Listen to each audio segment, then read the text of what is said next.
Hello and welcome to the latest episode of Alfie's Business Club. Thank you for joining us. This is our third part in our trilogy on the wonderful world of McDonald's. We've covered everything. We've talked about nuggets. We've talked about milkshake machines.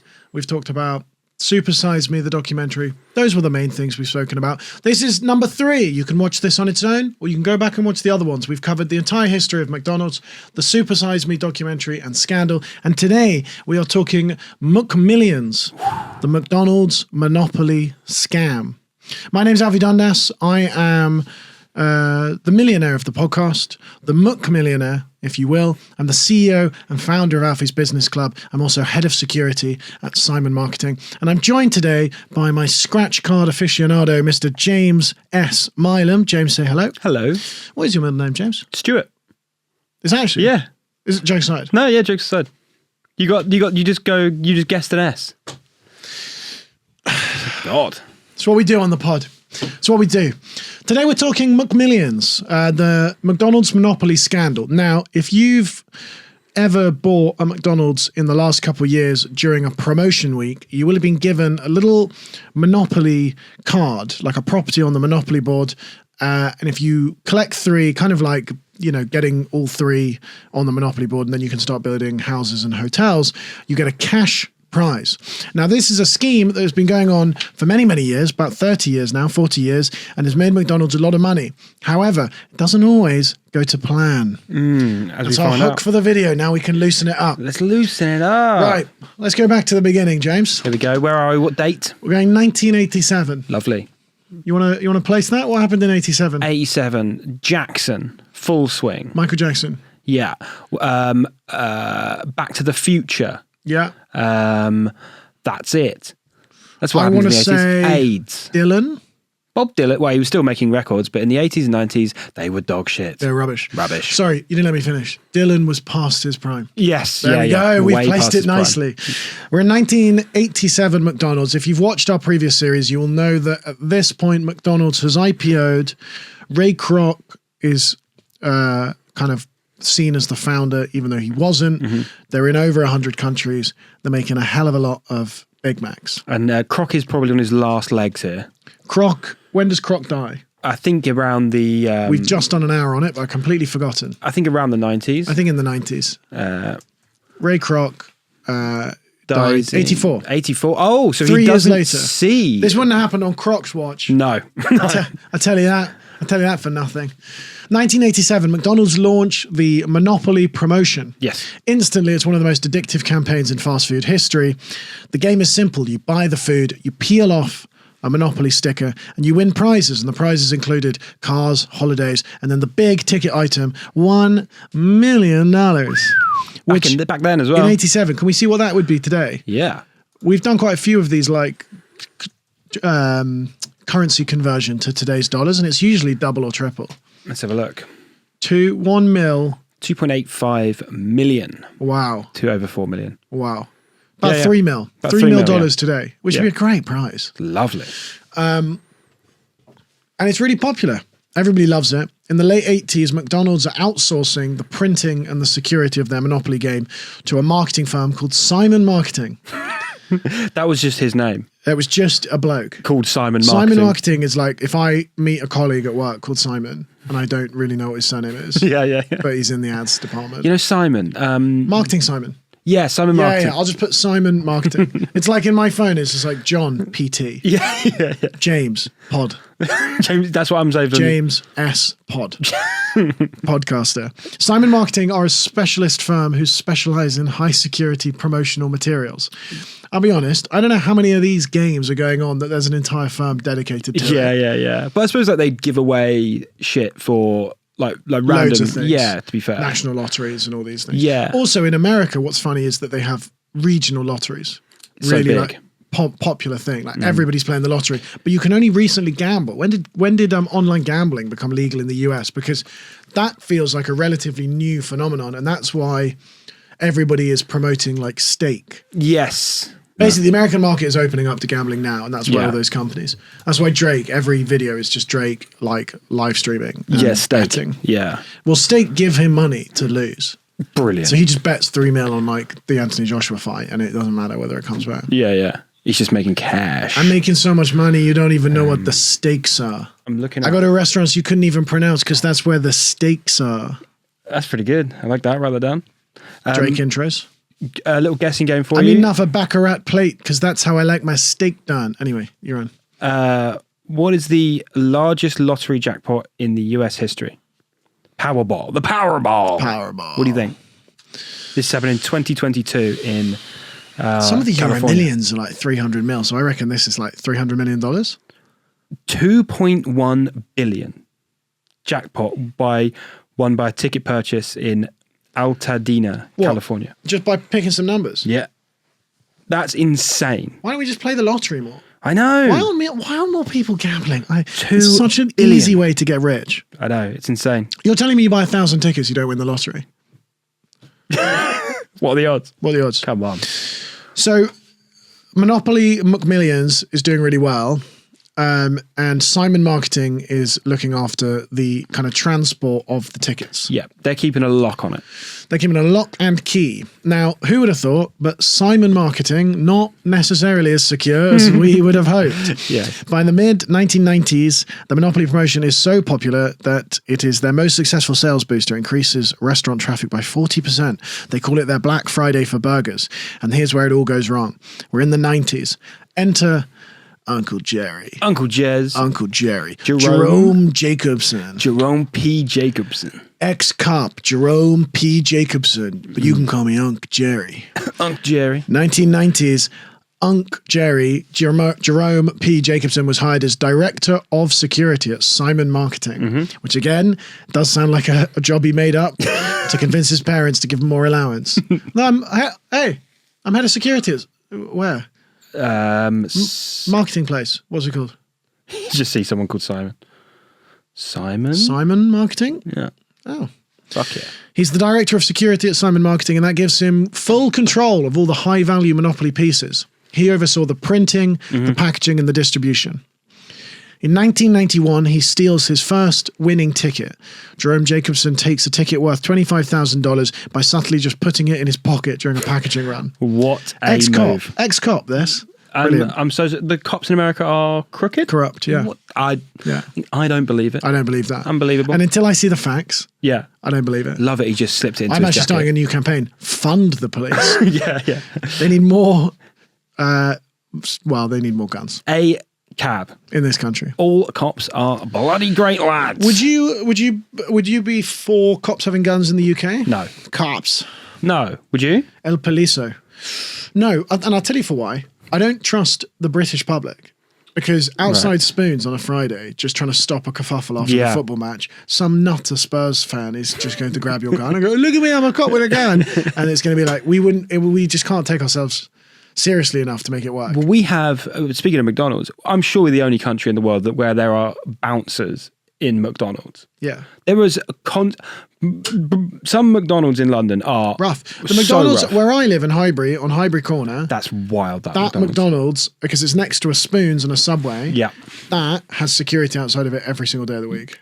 Brixton McDonald's, also an absolute war zone. Yeah, however, it doesn't really make sense because it's like, what are the police going to do with a baton? Well, I know, but people could just overthrow I've got it. fries. Yeah, yeah. I've got a McFlurry in the face. Yeah, Cop hit off. by McFlurry. Well, although, Wasn't it Farage that someone poured a McFlurry over? yeah, Good. best thing McDonald's have ever done. Creds to them. In 1991, Jacobson steals his first ticket. And then by 1992, because he's realised it's worked so well, he realises he can bypass every security measure because he is security. He's running the gaff. That first ticket he gave to his step-brother-in-law. Step-brother-in-law. Okay. Yeah, so it's his stepsister. Yep.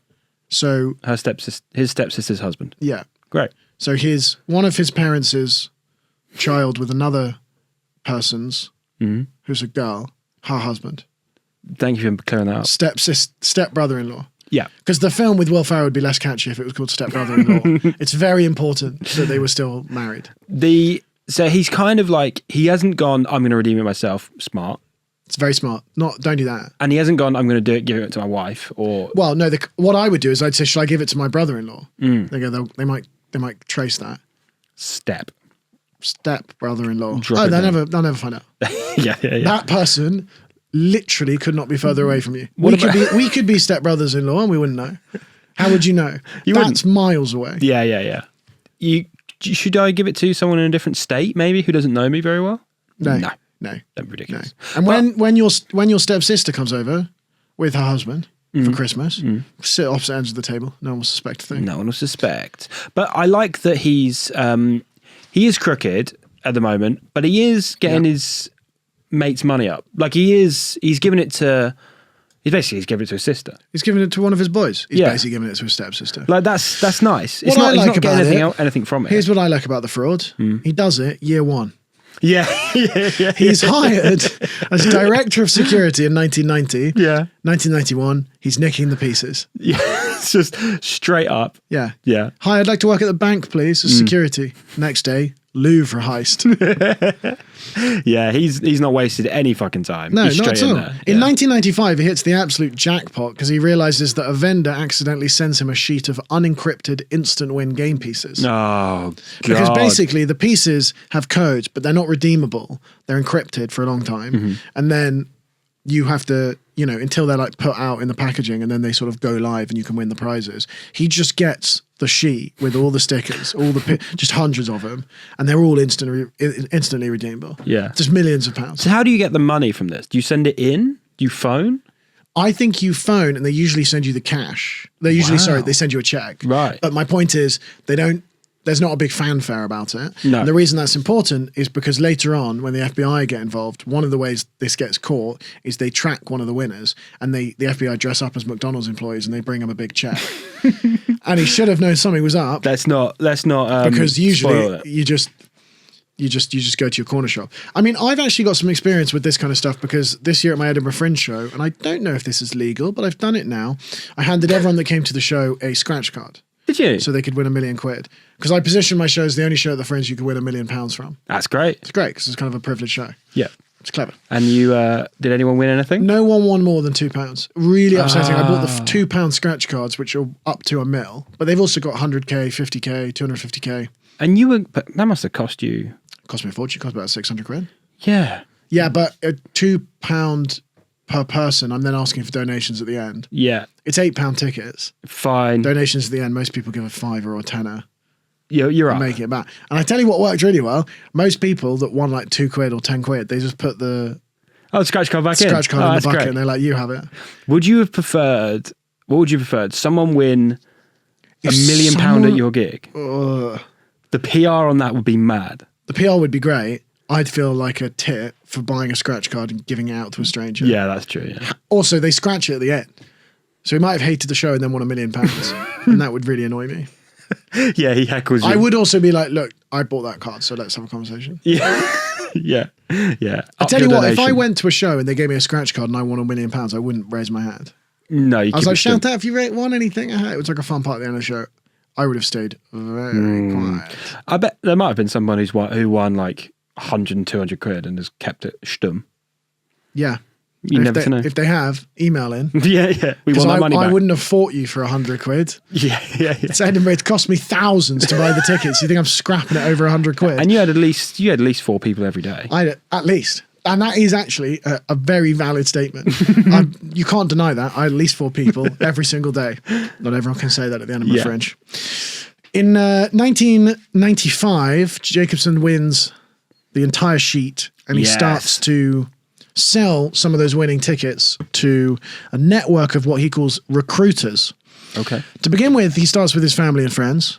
That's the smart thing to do. I think that's kind of fair enough. Fair enough. Step brother-in-law. Yeah. Sister-in-law's niece. Great aunt. Great aunt's dog's Nothing brother. too close. No. But he didn't want the winners to be too close to him. So he built a sort of distribution chain which involved the mob. In 1996, Jacobson partnered with a man called Gerano Jerry Colombo. So we got Jerome P. Jacobson and Gerano Jerry Colombo. Good though.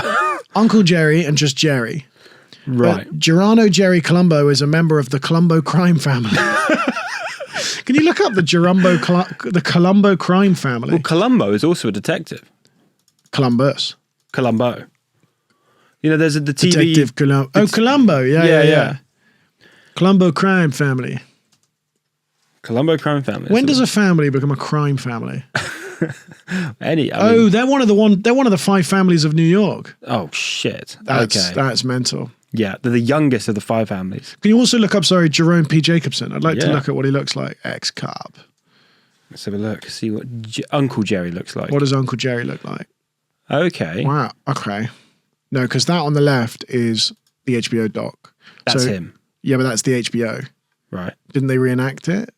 I want like a real picture of it. I think that is him. That is him. Yeah. He looks like a fat Epstein.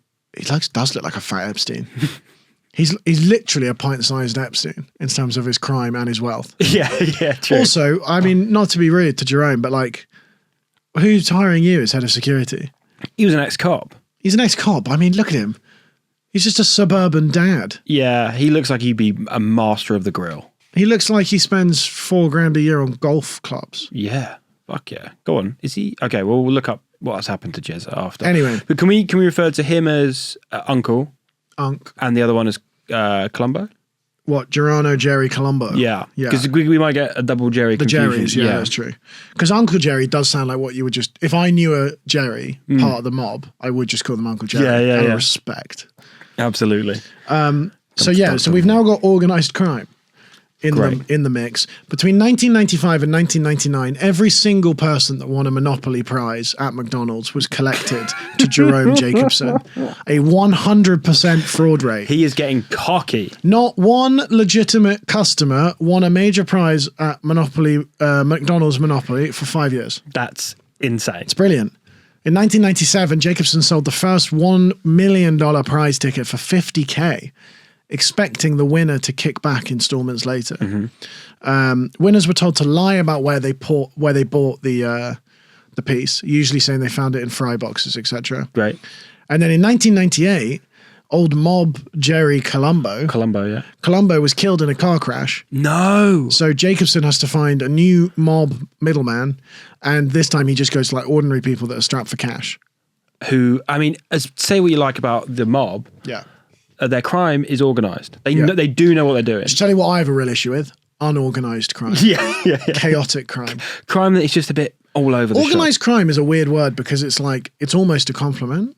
Yeah. It's like premeditated murder. I'm like, is that meant to make me feel better? Yeah. Oh, I'm sorry that your father was killed, but it was an organised crime here. Oh, well, if they've planned it. Yeah. Organised crime. It's like, it's autistic crime. Oh, well, I'm sorry. I didn't realise they'd put it in the calendar. Marie Kondo doing crime. Yeah. Do not do any murders that you do not see to have any value. You have to hold each severed head and go, this is beautiful. Yeah. It will stay in my home. Marie Kondo murders is great. Yeah. Very organised crime. Very, very organised crime. Reddit organised crime. What's funny is now Columbo has stopped using the mob, so he uses ordinary people. And some of those people are ex-strippers and some of those people are friends from church. Now, 2 interesting categories of people there. Your stripper mates. Yeah. Ex-stripper as well. Retired stripper. Crazy. Ex-stripper, yeah. Ex-strippers. Like no longer functioning as strippers. Old strippers. When ex-strippers, who are no longer strippers, just get changed. Yeah. Like at what point does getting changed become stripping? Yeah. If you're at home and your boyfriend goes, hey, can you strip for me? Go, babe, I don't want to bring work home with me. If a dancer in Vegas gets changed but no one sees it, did she strip? Thank you, Confucius. Is my philosophy degree coming in handy there? Yeah. You did philosophy? I did economics and philosophy. Wow. Because I didn't get in it for PPE at Oxford, but we don't have time to go through that. Okay.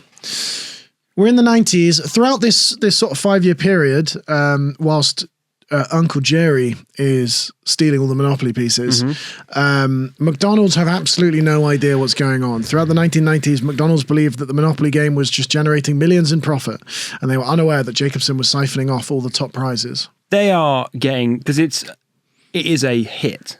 They have hit the big time. Well, McDonald's. they are winning. Yeah. They give away $20 million in prizes stolen to Jacobson, but they don't care. Because they were going to give that money away anyway. Yeah, why would they care? Why would they care? Yeah. It's 20 mil. It's not. It's pocket change. Yeah, for Mackey's. It's nothing. Yeah. to McDonald's or you, like that's not. To McDonald's, 20 million is like 5 million to me. Yeah, yeah. Basically nothing.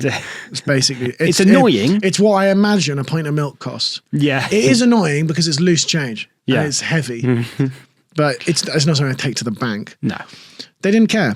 But customers were effectively competing in an entirely rigged lottery. In the late 1990s, there are some suspicious patterns that emerge.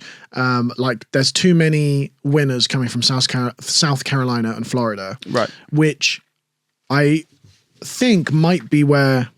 That's where Jezza lived, obviously. Jezza lived. Yeah. Now that is suspicious. Yes. Also, South Carolina and Florida, like not the most necessarily populous of states. No, but they are, particularly Florida, I'd imagine, is a state that fucking loves McDonald's. Loves a McDonald's. They love a Mac. Don't get me wrong, James. I reckon they both like McDonald's quite a lot. But like they should all be getting one in California in terms of population. Yes, but California a little bit more health conscious, I'd imagine. Floridians. True. I don't know if you got a McDonald's monopoly piece with a McPlant. No. Well, this is the 2000s, so probably. There's no McPlant. There's no McPlant. Yeah. Filet of fish. Filet of fish, yeah. Filet of fish. But yeah, so basically they've started to twig. There's suspicious patterns, but at this point it's purely internal. So McDonald's are looking at these patterns going, God, a lot of people are winning it who happen to be related to the relatives of Jacobson, but they just write it off as a statistical quirk. No one's investigating them. Until 2000, and this is when shit hits the fan. In 2000, an anonymous caller tells the FBI that the McDonald's Monopoly game is fixed, and that triggers a covert investigation. One of my favorite things about this investigation, they call it Operation Final Answer. It's the headmaster's sting operation. Yeah. Operation Terrence. Show you're working. In the margin or else. I feel like they could have done a McDonald's. It's so uncool. Yeah. Operation McMillion. Great. Yeah. That's what the HBO show's called. Yeah. McMillion. Operation Park Lane. Yeah. Not bad. Right. Yeah. Wow. Operation Go Directly to Jail. Ironically. That's funny. Yeah. Wait, hold on. We're talking Monopoly with US. Yes. Well, they had, annoyingly, they had Monopoly first. It's not a British invention, I don't think. What? I know. Sorry, what are the properties on the American Monopoly board? Is it state by state? I think it's New York. Oh, no, I believe it's Philadelphia, actually, or something like that. Philly, City of Love. I don't know. I feel like you can say that about any Well, city. it is the city of brotherly love, Philadelphia. You are right. You mean it's like it's very gay happy? That's the name. It's the Brighton of the US. Yeah. I feel like every city is like, Pasadena, City of Love. Boardwalk and Park Place. Go down. What are the greens? Pennsylvania Ave, North Carolina Ave, Pacific Ave, Atlantic, Indiana. Oh, it's the states and then called Ave. New York Ave, Tennessee Ave.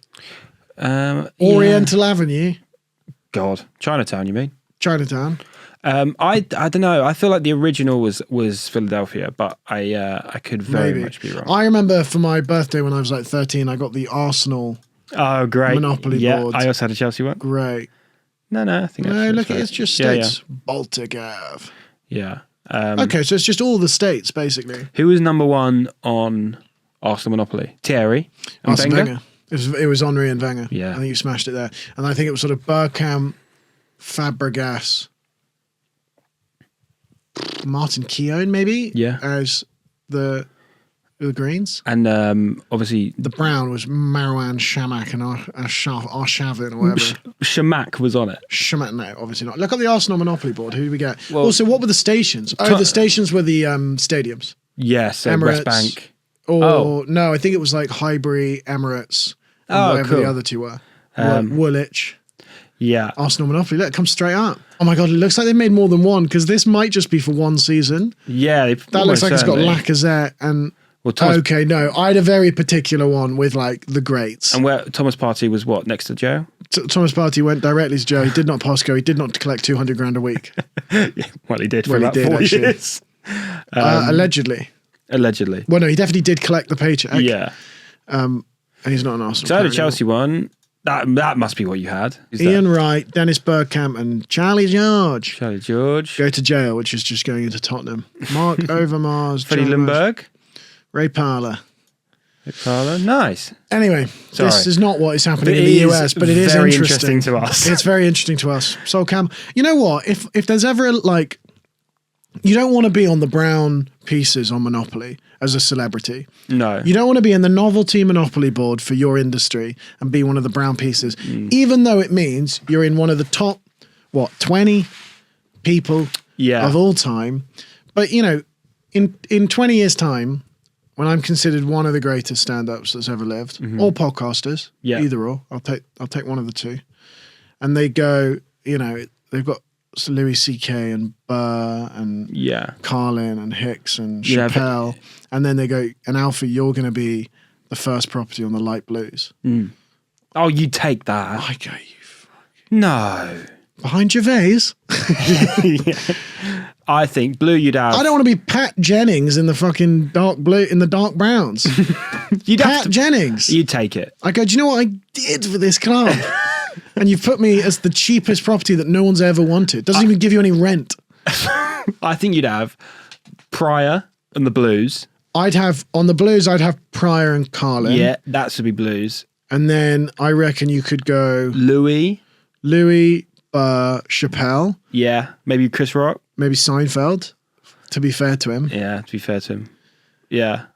I want Ralphie May up there, but I don't think people are going to agree with that. I think Mulaney's on the board already. Chuck that out there. Mulaney's on the board. Okay. Mulaney's top 20 comedians. It's not like who we think. It's like who would the industry put as... I don't trust the industry. Well, I've just seen they're making a Monopoly board. Golden Globes nominations have just come out. Yeah. Comedy specials. Let's have a look, shall we? Mine's not on it. Mine's not on it. It's better than all this. Should we look at that? Tell you what, I don't even think my special's that good, but it's better than every Golden Globe nominated comedy special out this year. Anyway, let's get back to the scandalous. Let's get back to the really scary Operation Final Answer. The FBI discovered that Jacobson was requiring his winners to share about 200 to 400K off of their $1 million prize with him or his intermediaries. He's running a real network. It was a real ring now. Like this isn't just you're giving a couple quid to your step-brother-in-law. This is you're making a fair bit of cash. Yeah. Agents realized that many of the winners had suspicious links, like marrying him into the same family, living on the same street, or knowing Jerry Colombo. Ooh. Oh, Colombo was also being involved. Knowing the mob. So let's get to 2001. In 2001, the FBI ran an undercover surveillance mission. They recorded phone calls where winners rehearsed fake stories about where they were, supposedly when they found the pieces. So they were basically tracking people's phones and of that network of like family members and people that were connected to previous winners.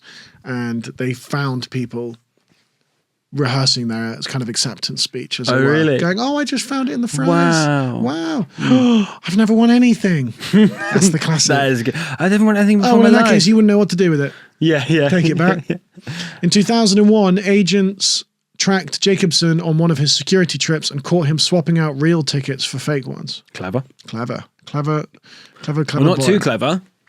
He used a simple sleight of hand, dropping real pieces into his sock. A cop, a security expert, and magician. And a fucking genius. Whoa. I love that. Just putting it in the sock and just being like, I am a criminal. Genius. Yeah. Well, do you remember when, I thought we might be going off topic. Do you remember when Darren Brown predicted the lottery? No. But we know Darren Brown's not real. What do you mean? Well, one, I met him. Have you? I think so. Or I might be confusing him with the other one, David Blaine. Met David Blaine. You met David Blaine? Yeah, but he did a really convincing Darren Brown impression. It blew my mind.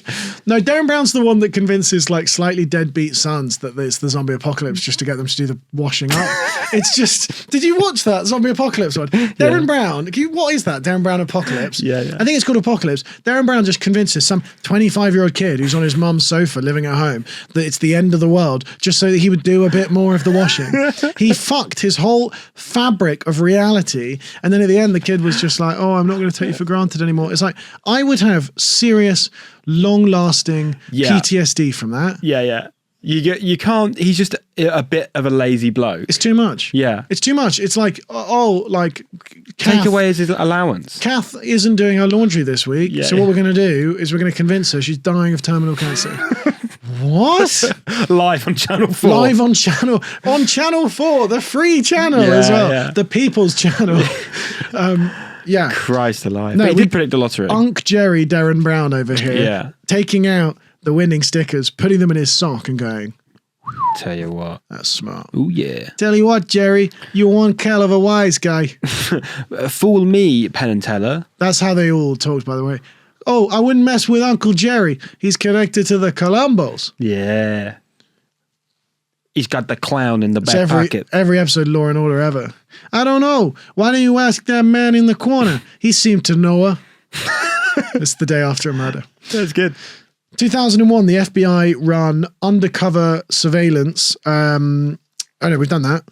Where are we at? Yeah, still in 2001, sorry. After they track the phones and they find the people, they raid homes and offices across the country and they arrest 53 people involved in the scam. Oh, whoa. And this is when McDonald's discover that all this is going on. McDonald's didn't know. McDonald's didn't know. The FBI went to McDonald's and were like, something sus is going on because of the winners. McDonald's went, well, we just used this guy called Simon Marketing. And then Simon Marketing are like, oh, well, we're on top of it. Don't worry. Go to McDonald's. Everyone's making money. Just shut up. And then the FBI track these fake winners. And then they go to a real winner's house dressed as McDonald's employees, hand him a check. Whilst he's in the bathroom, they tap his phone. They find him talking to Jacobson, Uncle Jerry, basically being like, yeah, I won. I just pretended it was in fries. They bust the whole thing wide open. What? And McDonald's are blindsided. 50 people's houses were raided, 2001. And McDonald's were just like... Imagine getting that call as the McDonald's CEO.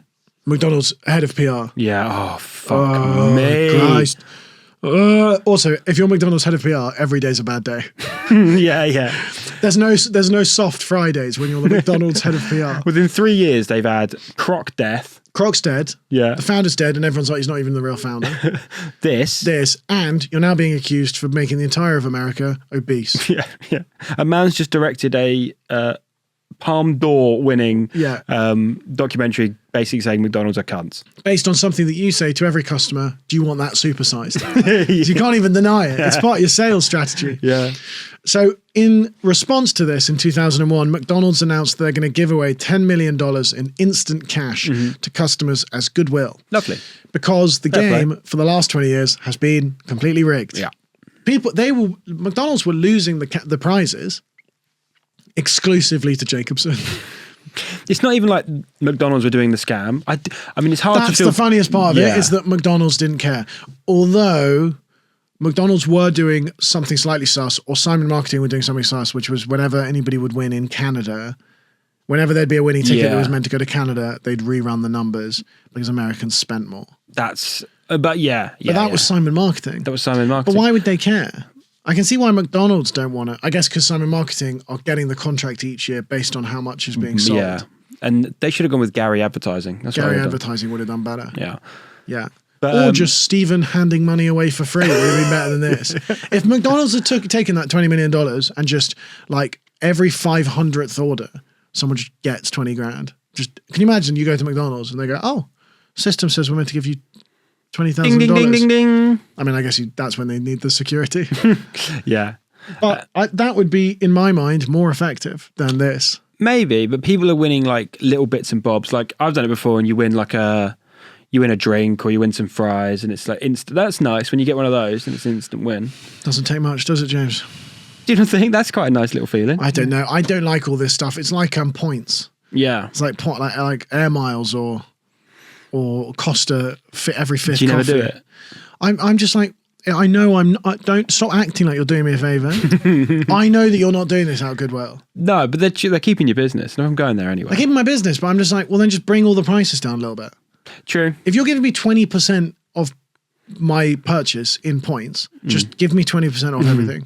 Lower your price by 20% across the board. I'd like to do an episode on this. The amount of money sitting in unused vouchers is like the GDP of a small country. Like, we could have an entire economic global collapse if everybody went and used their Starbucks points, like, immediately. It's a genuine thing. There's millions. They only set up those schemes because people forget about them and they just keep the money. Oh, really? Yeah. Smart. It's debt. It's a debt play. It's like, we can sell you a £20 Starbucks voucher and then we assume you'll never use it. That's pretty clever. I hate it when someone's like, oh, well, you get your 10th coffee free. No, I'll have 10% off this one now. Thanks. Yeah, cheers. Oh, but you got air miles. Where can I spend those? Well, with us. Well, can I buy this flight I want? No, you got to look at these. You got to go to Florida. I don't want to go to Florida.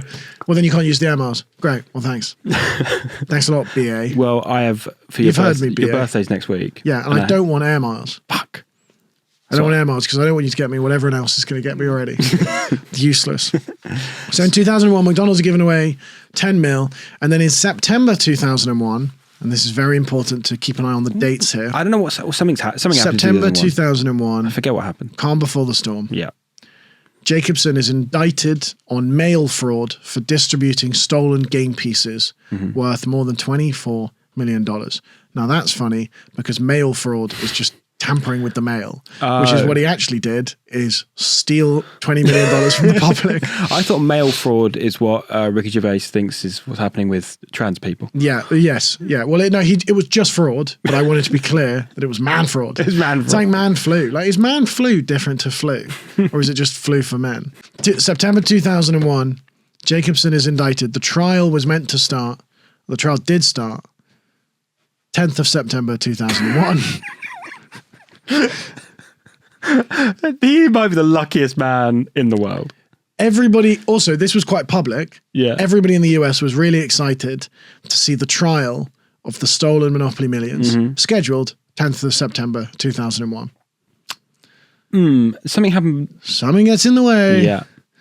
Well, two things get in the way. Two things get in the way. And they're brought down quite quickly. On 11/9 Yeah. and the English dates. Yeah. English podcast. On the 11th of September, Yeah. everything changes. The world changes. And the public just go, who cares? Who cares about the McMillions? Yeah. It's just been 9/11. Someone's literally drove two planes into a building. Now, I don't want to stall on 9/11 too long. Okay. However, did they start calling it 9/11 like the day after? I have no idea. It's a good question, actually. When did they call it 9/11? It's like the 7/7 attacks. Like, are we calling it 7/7 on 8/7? I think we call it 7/7 because they call it 9/11. Oh, 100%. Yeah. There would be no 7/7 without 9/11 in many ways. But 7/7 and 9/11 are done in different ways, but it's just good that 7/7 worked out. For both. Yeah, because imagine if 7/7 was on 8/7. Americans would not Americans would be really, because then we'd have to call it 8/7 and we'd all be confused. Is it called 9/11 because no, wait. No. I was about to say because you called 911. Is that just a coincidence? Yeah, it must be. Yeah. You call people were calling 9/11 on 9/11. That can't be a coincidence. They were calling 9. Yeah. Yeah. When did they start calling it 9/11? I don't know how we're going to find that out. That seems like an impossible task. But my point is, do you call it the day afterwards 9/11? Why wouldn't you just call it the Twin Towers attacks of yesterday? Yes. I know what you're referring to. Yeah. Or just anything because we all know what it is. Yeah. Yeah, true. But I reckon a month or two after. They're calling it 9/11. Yeah. Fair enough. I don't know though. I want to know what the first thing was. Did someone call it that and then it kind of spread? Yes. But we definitely call it 7/7. I reckon we called it 7/7 the day after because they call it 9/11. Yeah. What's the day? It's 8/7. Yeah. Because yesterday was 7/7. Because we need our version. We need our thing. Yeah. It's annoying because no one in America is talking about 7/7. And it's less it's no like one classic in the UK British. is talking about 7/7, to be honest. No. We should bring it back. Not 7/7, but to be clear. Right, back to 9/11. Yep. Basically, then nobody really cares about the trial. In 2002, Jerome Jacobson pleads guilty and was sentenced to 3 years in federal prison plus $12.5 million in restitution. Now, that is an incredibly light sentence, 3 years. And also, he stole $24 million. and he had to pay back 12 million. So he has done good. Well, what's happened is because he was giving the tickets to other people and they were redeeming, they were often keeping half the money. So he stole 24 million. He gave half of it to his family and friends. He kept 12 million. He had to give that 12 million back. The other 12 million, people were coerced into doing this fraud. So the court couldn't do anything with them. Right. So everybody that actually cashed in the tickets kept the money. Really? Yeah. So Jerry just had to give back what he took. Yeah. Most of the ticket claimants, the fake winners, they received probation or short sentences, as many of them were manipulated or recruited out of desperation. Fair play. Fair play. Some claim it was a legal prize transfer because they did find the ticket. They found the ticket because it got sent to their house. Yeah. They found it in their doorstep. That's fantastic. Fair enough. That's good. Yeah, good for them. Simon Marketing sued McDonald's for wrongful termination. Brilliant. Well, I mean, brilliant. To be fair to your McDonald's, head of security has just scammed us out of $24 million, so we're going to not work with you anymore. Is this about race? That's what Simon Marketing have done. Yeah. They've gone, is this because of our name? How dare you? How? They've gone Greta Thunberg with it. How dare you? They couldn't have done anything. Play with anything my more. Future. And then they win that lawsuit. So Simon Marketing sue McDonald's. They win $16 million. Wait, and so they actually... Yeah. Their head of security ran the scam, but they managed to win $60 million back from McDonald's. The USA is a circus. McDonald's countersue. Right. For obvious reasons. Yes. And they also win. Great. Or they settle. And then Simon Marketing collapsed shortly after. Poor Simon Marketing. He's fallen over. Simon Marketing had a really good run. Yeah. Simon Marketing. And that's it, really. Is Jacob... Could you look up if Jacobson is still alive? Let's have a look. Yeah. I think he... what do you think? Do you think he's Jerome P. Jacobson. I reckon he's dead now. He's not alive. He passed away in 2020. Jeez. COVID. Got all the good ones. Oh, God. Known for contributions to Indian archaeology and being the subject of the New York Times article about the Monopoly scam. Indian archaeology? What? No, I think that must be a different Jerry Jacobson. Yes. Oh, wait, there's two. There's two. Jerry Jacobsons. And they both died.